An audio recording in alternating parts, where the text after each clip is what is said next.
Now let's recap what we have learned in our previous class. Do you remember what we learned in previous class?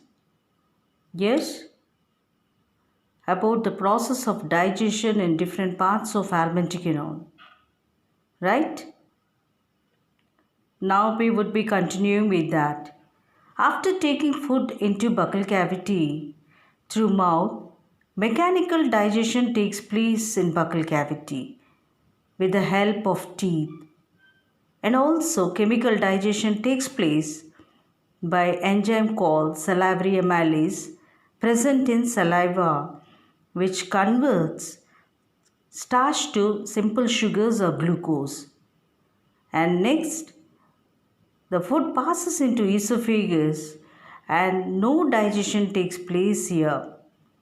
And then the digested food called the bolus moves from esophagus to stomach.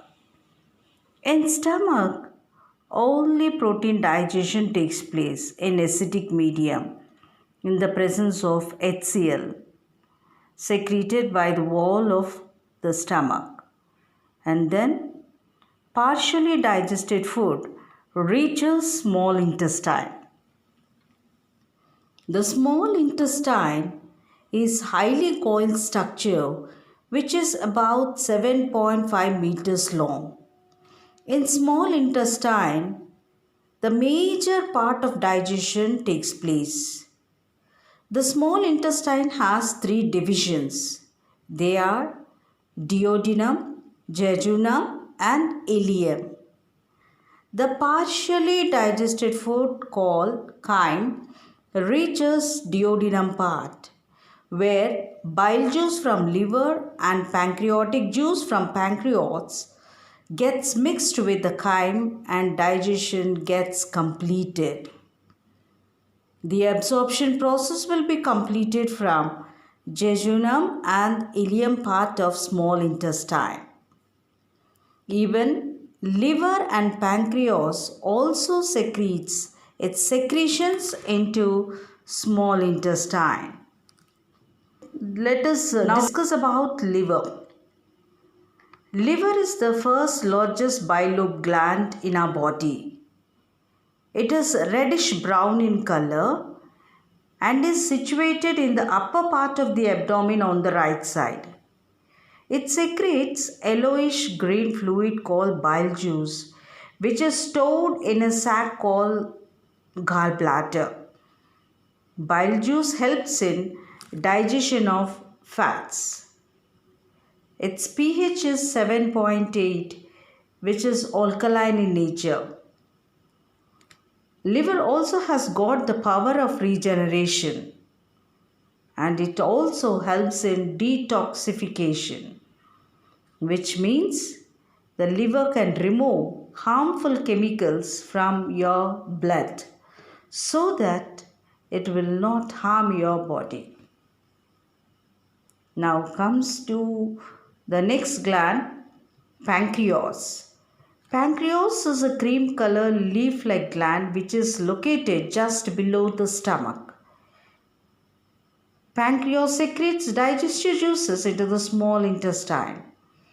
The pancreatic juice mixes with the food in small intestine and helps in breakdown of carbohydrates, fats and proteins.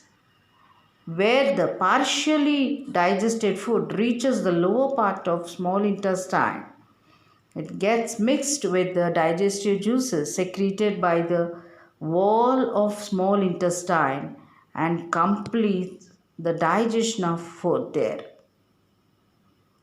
Now the carbohydrates are broken down into the sugars, proteins are broken down into the amino acids, and fats are into fatty acids and glycerol in the small intestine.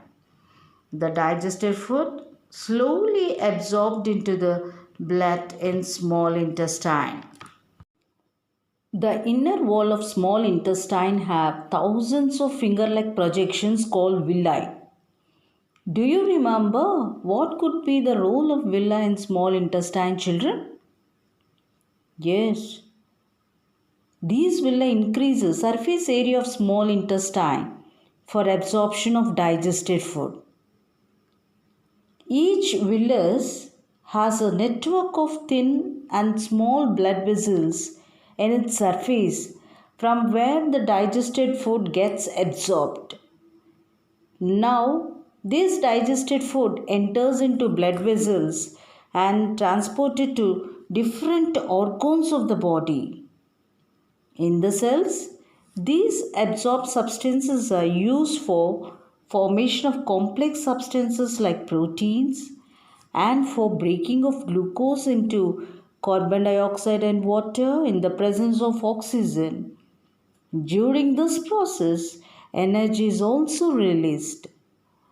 So, the process by which absorbed food is taken by the body cells and is used for obtaining energy, growth, and repair of cells is called as assimilation. After complete digestion of some of the food remains as the undigested and it reaches the large intestine. Now, the large intestine is wider and shorter than small intestine, which is about 1.5 meter long.